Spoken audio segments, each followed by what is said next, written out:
Hello friends, मैं teacher Sangeeta Singh. आज की वीडियो में हम देखेंगे संज्ञा की परिभाषा और उसके भेदों का क्या करेंगे, वर्णन करेंगे। सबसे पहले हम संज्ञा को जान लेते हैं कि संज्ञा क्या है। तो संज्ञा क्या है? एक विकारी शब्द है और संज्ञा का अर्थ क्या होता है? नाम होता है। अगर हम संज्ञा की परिभाषा को देखें तो संज्ञा की परिभाषा क्या होती है? किसी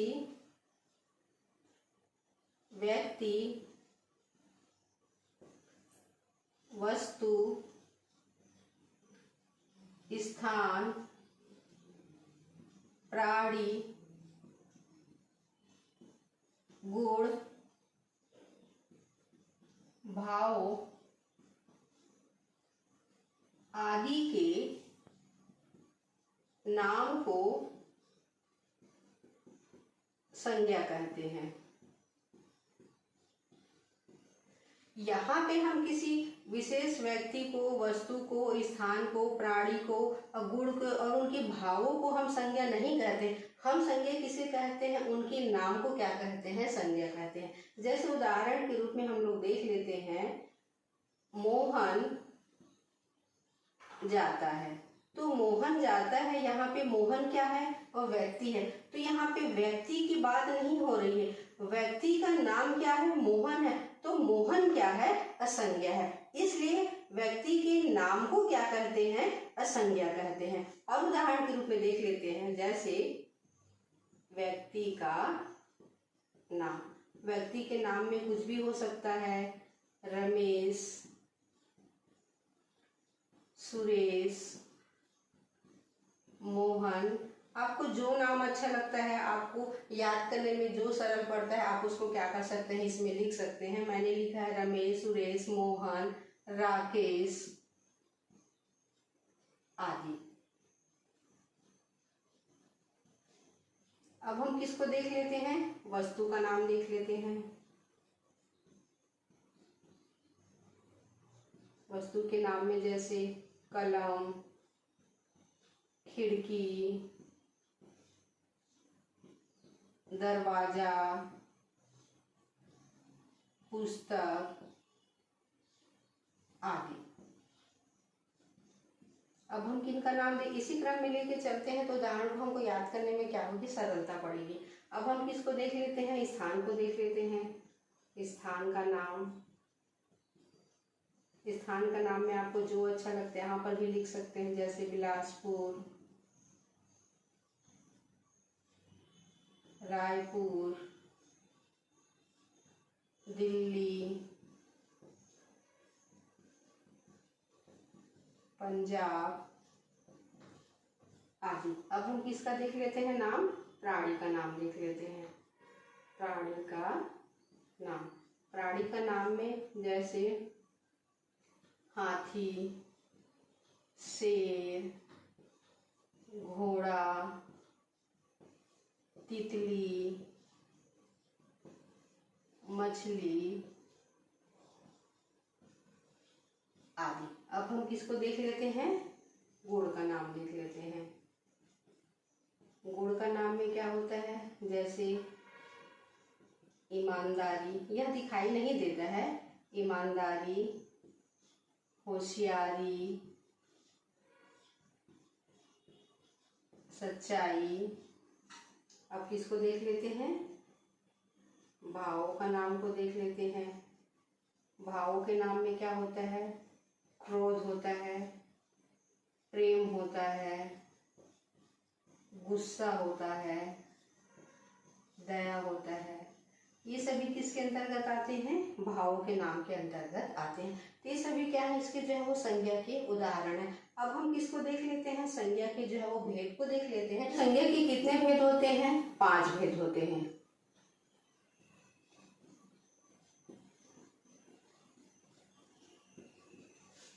पहला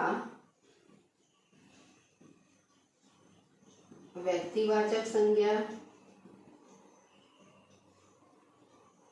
दूसरा जातिवाचक संज्ञा, तीसरा भाववाचक संज्ञा,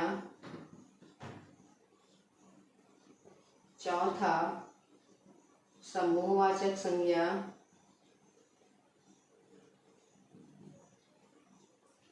और पांचवा द्रव्यवाचक संज्ञा। अब हम क्या करते हैं, एक एक करके इनकी परिभाषा और इनके उदाहरणों को क्या करते हैं देखते जाते हैं। सबसे पहले हम किसको ले लेते हैं, व्यक्तिवाचक संज्ञा को ले लेते हैं। तो व्यक्तिवाचक संज्ञा किसे कहते हैं, किसी विशेष व्यक्ति, प्राणी या स्थान के नाम को व्यक्तिवाचक संज्ञा कहते हैं। इसको उदाहरण के रूप में समझ सकते हैं। जैसे इसका उदाहरण, मुंशी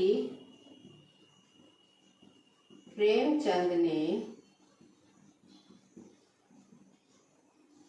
गोदान की रचना की थी। और एक उदाहरण ले लेते हैं, दिल्ली भारत की राजधानी है। तो यहाँ पे देखिए, प्रेमचंद किसी एक विशेष व्यक्ति का नाम है, गोदान कोई एक धार्मिक ग्रंथ का नाम है, साथ ही दिल्ली और भारत क्या है, कोई एक विशेष स्थान का नाम है। इसीलिए मुंशी प्रेमचंद, गोदान, दिल्ली और भारत व्यक्तिवाचक संज्ञा है और व्यक्तिवाचक संज्ञा के क्या है, उदाहरण है। अब हम किनको देख लेते हैं, जातिवाचक संज्ञा को देख लेते हैं। तो जातिवाचक संज्ञा में क्या हो जाता है, किसी विशेष व्यक्ति, प्राणी या स्थान के नाम को बोध ना करा करके क्या करते हैं, किसी विशेष जाति का क्या करते हैं, बोध कराते हैं, तो उसे हम क्या कहते हैं, जातिवाचक संज्ञा कहते हैं। वे संज्ञा शब्द जो किसी विशेष व्यक्ति, प्राणी या स्थान का बोध न कराकर अपनी संपूर्ण जाति का बोध कराते हैं, वहाँ जातिवाचक संज्ञा होती है। उदाहरण, पक्षी उड़ रहे हैं, शेर जंगल का राजा है। यहाँ पर पक्षी कहने से सिर्फ एक पक्षी का बोध नहीं होता है, जबकि विश्व में जितने भी पक्षी हैं उनका क्या होता है, बोध होता है। तो मतलब यहाँ पे जो पक्षी हैं वो अपनी संपूर्ण जाति का क्या कराते हैं, बोध कराते हैं। इसी प्रकार से शेर कहने से संपूर्ण शेर की जातियों का क्या होता है, बोध होता है, इसलिए शेर में क्या है, जातिवाचक संज्ञा। इसी प्रकार से जंगल में भी क्या है, जातिवाचक संज्ञा है, साथ ही राजा में भी क्या है, जातिवाचक संज्ञा है। क्योंकि राजा कहने से सिर्फ एक राजा का बोध नहीं होता है, संपूर्ण राजाओं का क्या होता है, बोध होता है। अब हम देख लेते हैं किसको, अभाववाचक संज्ञा को। वे संज्ञा जो किसी भाव, गुण, अवस्था अथवा क्रिया का बोध कराते हैं, भाववाचक संज्ञा कहते हैं।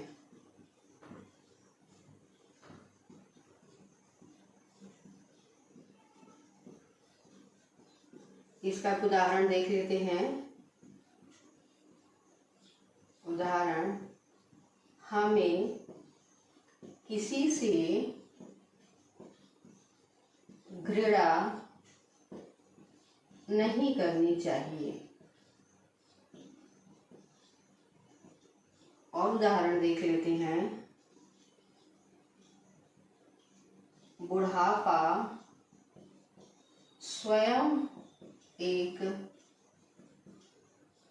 रोग है। और उदाहरण देख लेते हैं। आजकल नैतिक मूल्यों का पतन हो रहा है। यहाँ पे देखिए घृणा, बुढ़ापा, पतन, ये सभी क्या है, किसी किसी गुण, अवस्था और भाव का क्या करा रहे हैं, बोध करा रहे हैं। इसीलिए इन सभी में क्या है, भाववाचक संज्ञा है। देख लेते हैं समूहवाचक संज्ञा को। तो समूहवाचक संज्ञा की परिभाषा क्या हो जाएगी, वे संज्ञा शब्द जो समूह या समुदाय का ज्ञान कराते हैं, उसे